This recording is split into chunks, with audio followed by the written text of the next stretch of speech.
Herkese merhaba. Bugün elmanın başrolde olduğu olağanüstü lezzetli bir kek yapacağız beraber. Ama ufak bir hazırlığımız var.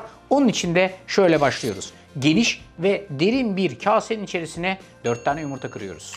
Yumurtaları elle çırpmak. Ama niye elle çırpmak? Bosch Ergomaster'ınız varken olağanüstü güzel bir şekilde bunu çırpabilirsiniz. Şu rahat tutma aparatı uzun çırpmalarda müthiş bir konfor sağlıyor. Ayrıca güçlü 1000 wattlık motoruyla da uzun süre çırpabiliyorsunuz. Bolca da hava hapsediyorsunuz. Önce 4 tane yumurtayı Bosch Ergomaster'la çırpmaya başlıyoruz.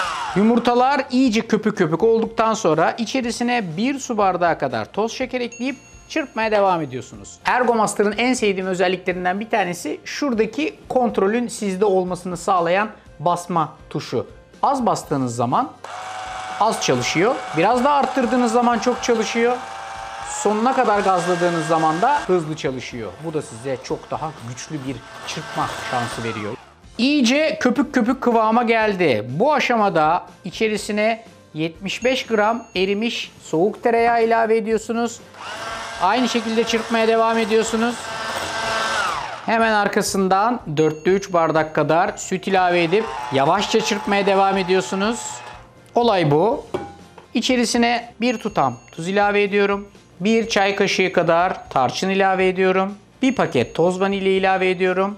1 su bardağından 1 kaşık fazla olacak vaziyette de un ilave ediyorum. Önce yavaş başlayın, uçuşmasın, sonra hızlandırın ve iyice çırpın her şeyi.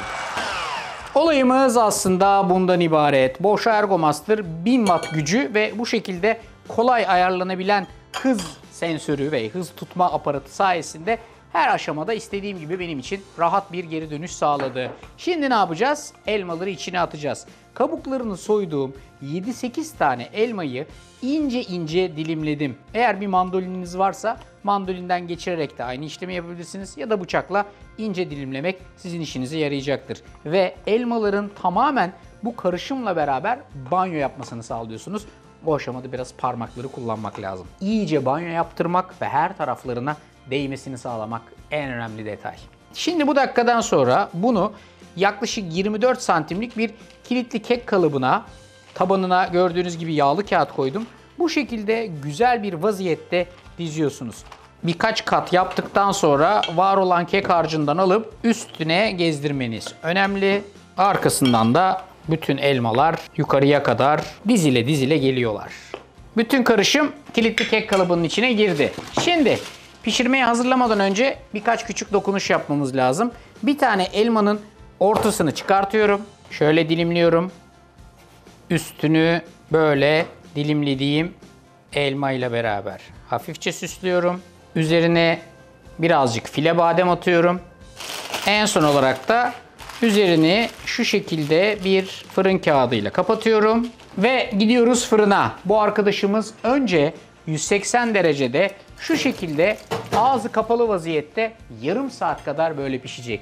Yarım saat sonra üstündeki o kaseti çıkartacağız ve 40 dakika kadar da üstü açık vaziyette pişecek. Böylece içerideki her şey muhteşem vaziyette pişecek. Evet, üstündeki o yağlı kağıda kasetliyoruz. Başlarken size bol elmalı bir kek demiştim. Gerçekten bol elmalı bir kek. Güzelce dizdiğimiz o elmalar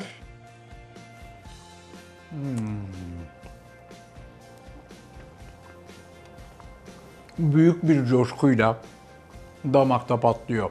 Eğer bu tarifi yaparsanız asla pişman olmazsınız. Çünkü bol elmalı kek, keke bakışınızı değiştirebilir.